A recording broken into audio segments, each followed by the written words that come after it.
Bismillahirrahmanirrahim. Alhamdulillahi Rabbil Alamin. Wassalatu wassalamu ala asyrafil anbiya'i wal mursalin.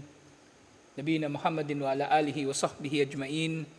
Assalamualaikum warahmatullahi wabarakatuh.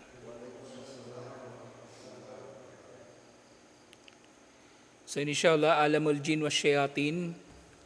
Sa tinutuloy natin yung pagtalakay kung paanong si Satanas pinagbumukha niyang tama ang mali at pinagbumukha niyang mali ang tama. So ito nga sinasabi, وَزَيَّنَ لَهُمْ إِبَادَةَ الْأَصْنَامِ. Pinapaganda ni Satanas para sa mga tao ang pagsamba sa mga rebulto. Yung asnam na tinutukoy dito, yung mga rebulto na may hugis tao. Yung distinction sa pagitan ng sanam at ng wathan. Ang wathan, general na mga uri ng rebulto. Kasi maaring merong rebulto o sinasamba yung tao na hindi anyong tao.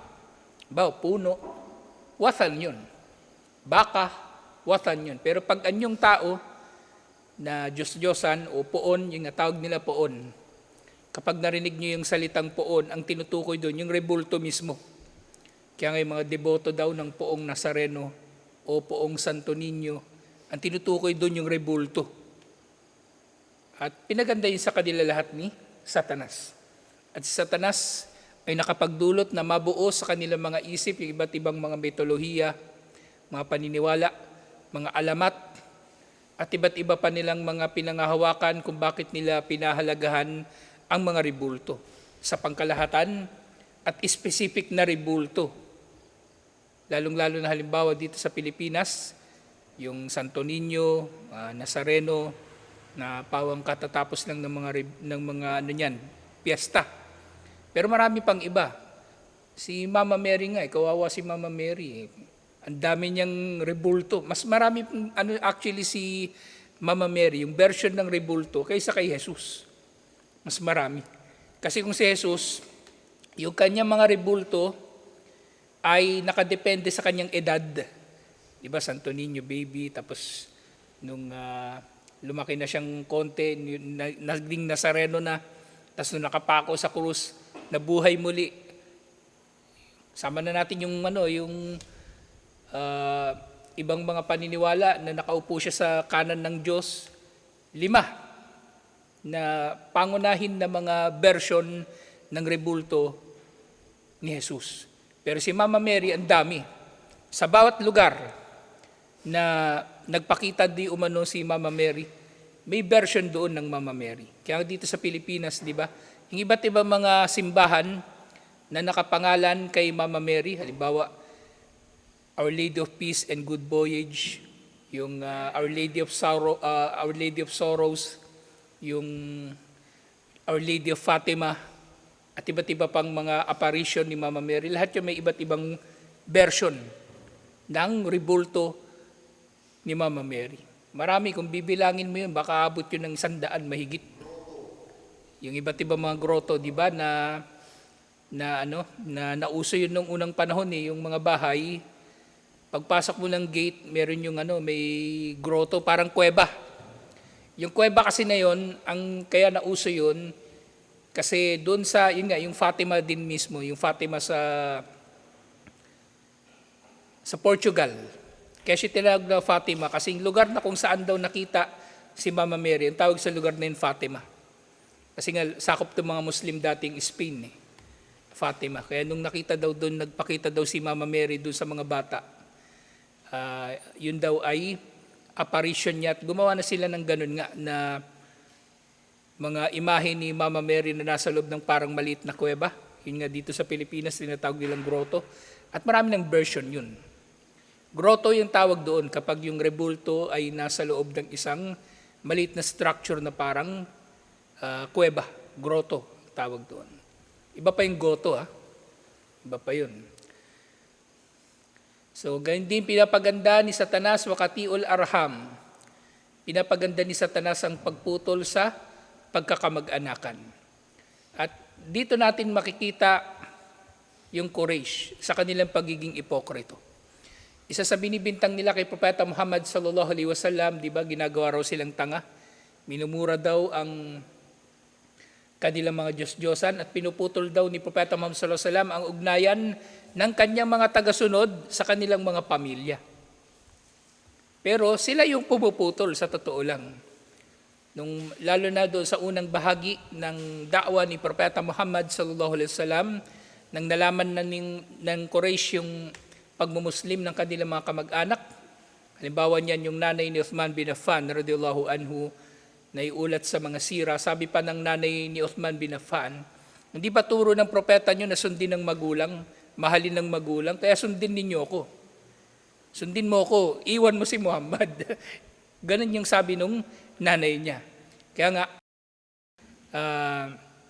bumaba yung iba't ibang mga aya na nagpapatibay na oo, mataas ang karapatan ng magulang pero mas mataas ang karapatan ni Allah. Na halimbawa niyan yung isang aya, kung pipilitin ka nilang dalawa na magtambal sa akin ng anumang bagay na wala ka namang nalalaman dito, ay huwag mo silang susundin.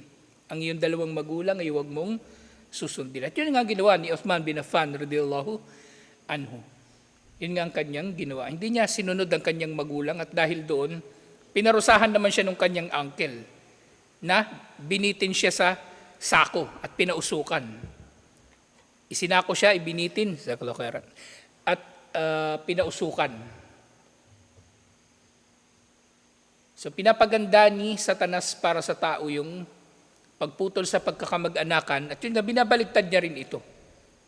Yung Quraysh na tunay na pumuputol sa pagkakamag-anakan nila doon sa mga Quraysh na nag-Muslim, ay inaakala nila na kumbaga, pinagbibintangan nila yung mga Muslim ng pagputol sa pagkakamag-anakan, whereas sila naman talaga ang pumuputol sa pagkakamag-anakan. Baluktot o baligtad yung kanilang moral compass, kumbaga yung kanilang pag-unawa sa tama at mali. At syempre yun ay dinudulot ni Satanas sa pahintulot ni Allah upang mailigaw ang sino mang karapat-dapat na mailigaw. At gayon din, pinaganda ni Satanas ang tinatawag na wa'dul banat. Yung wa'dul banat, yung katulad ng sinabi ni Allah subhanahu wa ta'ala, وَإِذَا الْمَوْءُودُ سُئِلَتْ بِأَيِّ ذَنْبٍ قُتِلَتْ.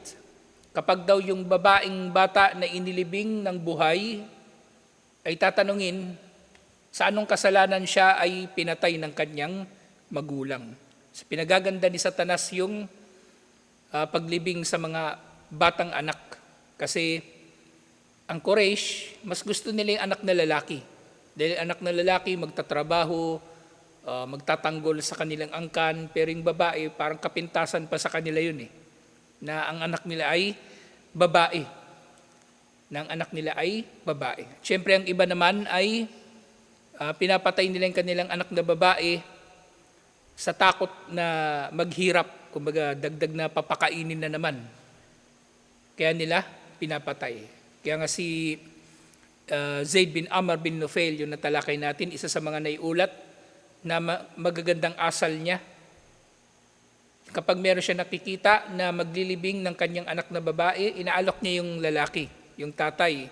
Kung gusto mo, ampunin ko na lang yung anak mo para sa iyo at papalakihin ko siya para sa iyo. Kung gusto mo, bawiin mo siya kapag gusto mo na. Kung ayaw mo, ipagpapatuloy ko lang ang pagtutustos sa kanya. Na ganun, kumbaga, kalapit si Zaid bin Amr bin Nufail sa fitra na itong ang gawain na ito ay kabaligtaran niyon. At ito yung pinaganda ni Satanas para sa kanila. Kasi nga yung paglilibing ng buhay sa mga batang babae, yun nga, unang dahilan dito yung pag-ayaw ng magulang sa anak na babae, mas gusto nila yung anak na lalaki. At pangalawa, yung paghihirap. Nahnu narzuqukum wa iyahum. Huwag ninyong papatayin ang inyong mga anak dahil sa takot na maghirap, kami ang nagbibiyaya sa inyo at sa kanila. Ibig sabihin, yung biyaya na darating para sa ating mga anak, darating, inshallah. Hindi natin kailangang katakutan. Isipin natin, di ba? Isa lang yung gusto nating anak kasi mahirap ang buhay. Totoo naman, mahirap ang buhay. Pero hindi eh. Sa'yo pa rin padadaanin ni Allah primarily yung biyaya para sa iyong mga anak. Nakatakda na ang biyaya para sa kanila. Kung di man sa'yo daraan, padadaanin niya ni Allah sa ibabang bagay. Kamag-anak o pera na darating sa kanila.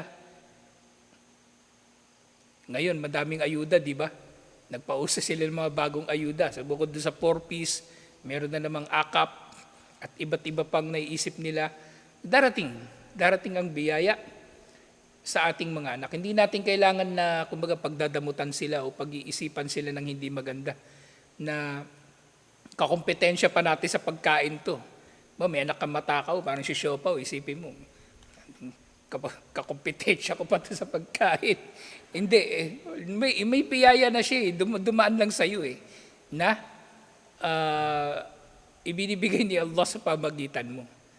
Okay? So hindi dapat isipin ng tao yun. Kaya yung tao, inshallah, huwag niyang iisipin na yung pag mag-aasawa siya, isa lang yung anak niya o paramihin niya ang anak niya, inshallah. Kasi yun sabi ni Propeta Muhammad sallallahu alaihi wasallam eh.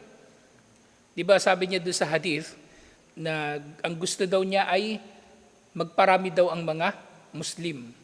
O sa iba pang kahulugan, gusto daw niya sana na ang kanyang umma ang pinakamarami sa araw ng paghuhukom. Totoong mangyayari yun.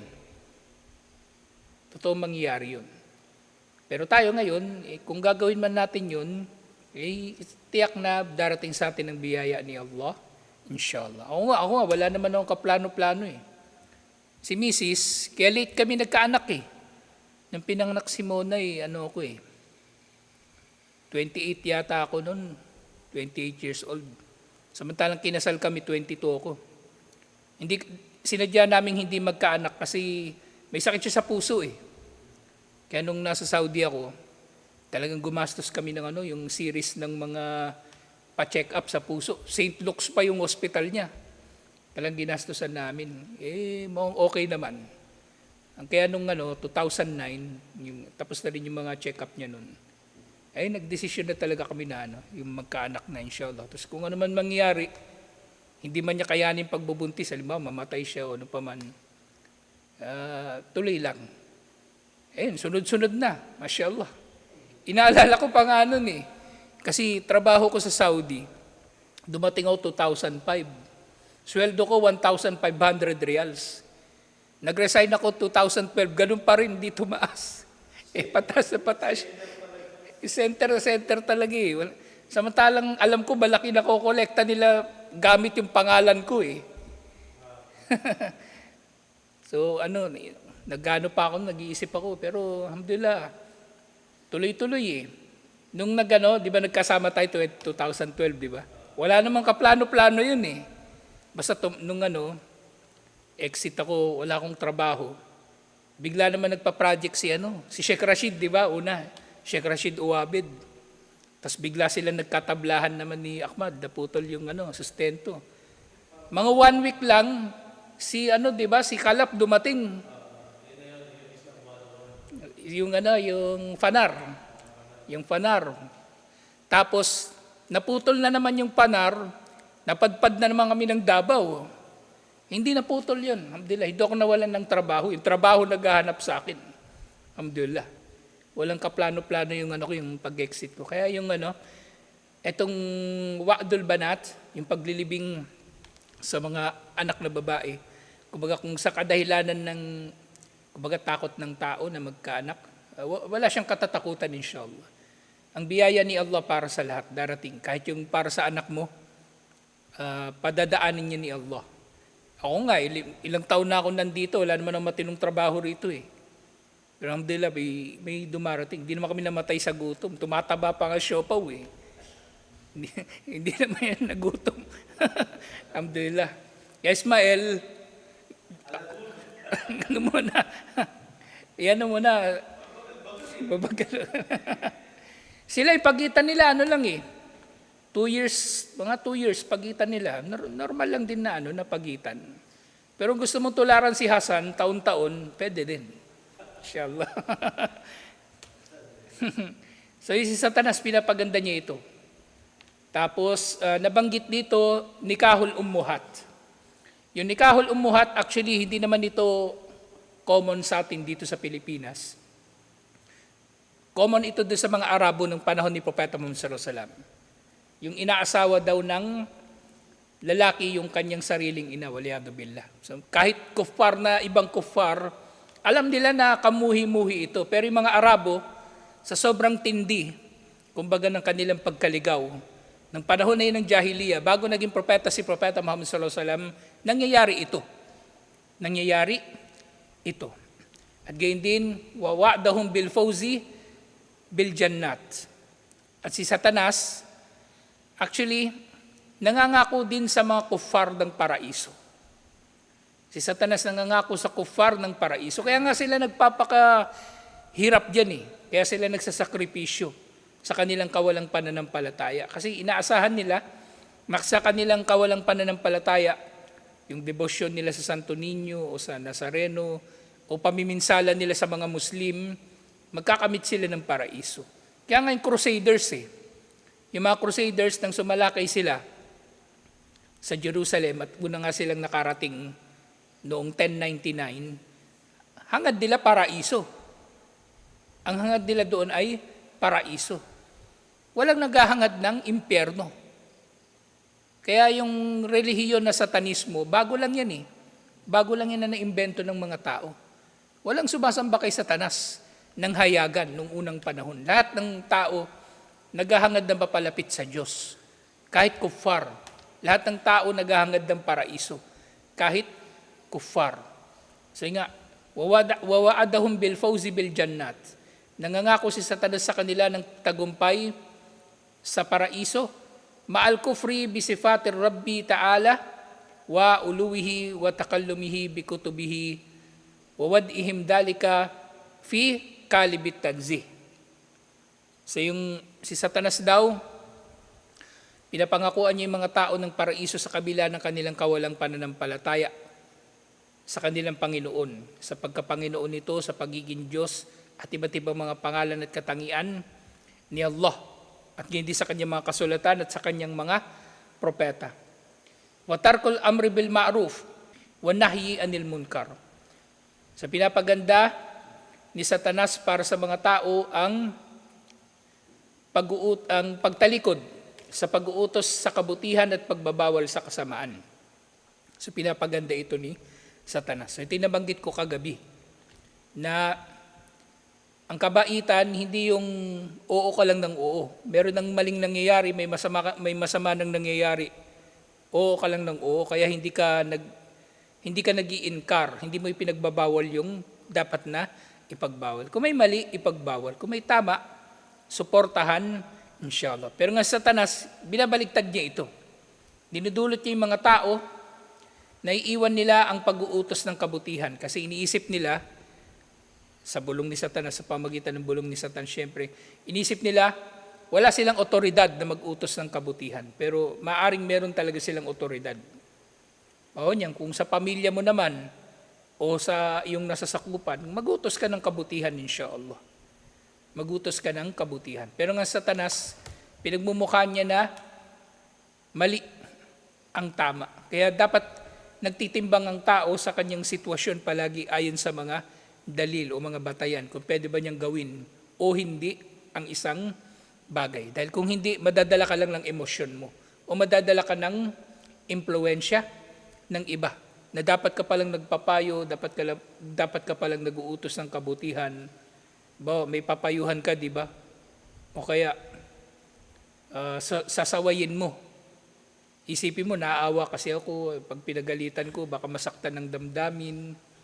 Diba? May ganun Kung ako halimbawa, naawa ko kay Rashid, hindi ko siya papagalitan na pumasok siya doon ng walang paalam. Hindi matututo yan. Baka mamaya ibang bahay na yung ibang bintana yung papasokin niya, hindi na bintana dito. Meron nga ako nabasang article sa Facebook, maganda yung pagkakasulat Meron daw preso, nung bibitayin na siya, sumulat siya sa nanay niya. At doon sa kanyang sulat, sabi niya, sinisisi niya yung nanay niya. Sabi niya doon, Nay, ikaw dapat yung nasa kalagayan ko Kasi nung bata ako, pag gumagawa ako ng masama, hindi mo ako sinasaway. Pag meron akong ginagawang mali, hindi mo ako pinapagalitan. Kapag meron akong ninakaw, kinakampihan mo ko at pinagtatakpan. Lumaki siya sa ganung ugali. Naging magnanakaw siya, naging kriminal, nakulong. At maaaring nakapatay siya, kaya siya pinatawan ng parusang kamatayan. Ngayon, kung ganito yung nanay, pinapangit sa kanya ni Satanas ang pag-uutos ng kabutihan sa kanyang anak at pagbabawal ng kasamaan sa kanyang anak, di magiging kriminal yung kanyang anak. So, hindi pwedeng yung tao ay magpapadala lang sa kanyang damdamin. Timbangin niya yung mga bagay ayon sa batayan at kung ano ang kapaki-pakinabang, inshallah. Kung tayo dito, halimbawa dito sa community, oo lang tayo ng oo sa isa't isa, o merong maling nangyayari, meron na palang inaapi, o meron nang napipinsala, meron nang napeperwisyo, tapos iniisip natin, hindi ako magsasalita dito sa kambal, baka masaktan yung damdamin. Hindi pwede. Hindi pwede. At yung kambal naman, maintindihan naman nila bakit ganun yung nangyari, inshallah. Liban na lang kung pinapangit ni Satanas sa inyo yung pag-uutos ng kabutihan o pagpapayo. Ikaw, pangit ba? Ikaw. So, ganun dapat. Si Satanas, pinapapangit niya o inutusan niya yung mga tao na talikuran ng pag-uutos ng kabutihan at pagbabawal sa kasamaan. Na, yun nga, ang dahilan nito, fi kalibit tawaddudi ilan nas. Na yung si Satanas, ang pangunahin niyang paraan upang talikuran ng tao ang pag-uutos ng kabutihan at pagbabawal sa kasamaan ay dahil sa itinatanim niya sa puso ng tao ng mga ito ay taliwas sa pagiging mabuti sa mga tao. Na mga ito daw ay taliwas sa mabuting pakikisama sa mga tao. Na para bang sinasabi dito, kung si Satanas bubulong sa iyo, sasabihin niya, huwag mo nang sawayin yan kasi kailangan mo yan pakisamahan ng maayos. O huwag mo nang pagbawalan yan, kaya kailangan mo yan pakisamahan ng maayos. Huwag mo na yan payuhan, kailangan mo kasi yan pakisamahan ng maayos. Konsintihin mo lang yan, kailangan mo kasi yan na kailangan mo kasi yan pakisamahan ng maayos. Kasi nga pinapasama ni Satanas ang mabuti at pinapaganda naman niya ang masama. Dahil nga, ngayon din, yung tawaddud, yun siyang ginagawa niyang dahilan na kung bakit hindi tayo daw magpapayo o mag-uutos ng kabutihan at magbabawal sa kasamaan ayon kay Satanas. Ang dahilan nito yung mabuti raw na pakikitungo sa mga tao, wa husnul khuluqi ma'ahum, at yung magandang asal daw, subhanallah. Pinagbumukha ni Satanas na magandang asal, yung hindi natin pag-uutos ng kabutihan at pagbabawal sa kasamaan. Katulad nga ng nangyayari sa mga tao ngayon, na kakaisip nila ng kakaisip kung paano tatanggapin ng ibang tao yung kanilang sasabihin, hindi na sila nagpayo. Hindi na sila nag-utos ng kabutihan at hindi na sila nagbawal sa kasamaan. Kasi iniisip nila baka ma-offend yung tao. Ma-offend talaga yung tao. Asahan nyo na. Sa totoo lang. Kung magpapayo kayo, yung unang, yung default na expectation nyo, dapat ma-offend ang tao. Kasi, yun nga, ang mga tao kapag nakakagawa sila o gumagawa sila ng mali o nagkakaroon sila ng pagkukulang. Lalo na matagal na nilang ginagawa, paulit-ulit. Kaya nila nagagawa yun kasi nahaluan na yun ng kanilang paniniwala. At kung magsasalita ka laban sa kanilang paniniwala, masasaktan talaga sila. Ma-open sila. Kaya mainam sa tao palagi, magsasalita ayon sa dalil, ayon sa batayan. Nang sa gayon, yung tao mapaalalahanan na ang iyong pinapangaral galing kay Allah at kay Propeta Muhammad sallallahu alaihi wasallam, hindi galing sa iyo. Hindi dahil sa bad trip ka lang kaya mo siya pinuna. Pinuna mo siya, yun nga, katulad tinatalakay natin kagabi, di ba? Ang magmahal, alang-alang kay Allah, ano pa? Mamuhi, alang-alang kay Allah, makipagkampihan, alang-alang kay Allah, at makipaglaban, alang-alang kay Allah. Yung tao na mayroong ganitong katangian, sila lang ang magkakamit ng wilaya ni Allah, pagiging kakampi ni Allah at sila lang ang makakalasap ng tamis ng pananampalataya. Hinagmamahal alang-alang kay Allah, namumuhi alang-alang kay Allah, nakikipagtulungan alang-alang kay Allah, at nakikipaglaban alang-alang kay Allah. So yun yung isipin natin pagdating sa mga usapin na ito, inshallah. Na merong aya, tinaalala ko yung aya na yun. Yung tungkol doon sa amru bil ma'ruf wa nahyu anil munkar.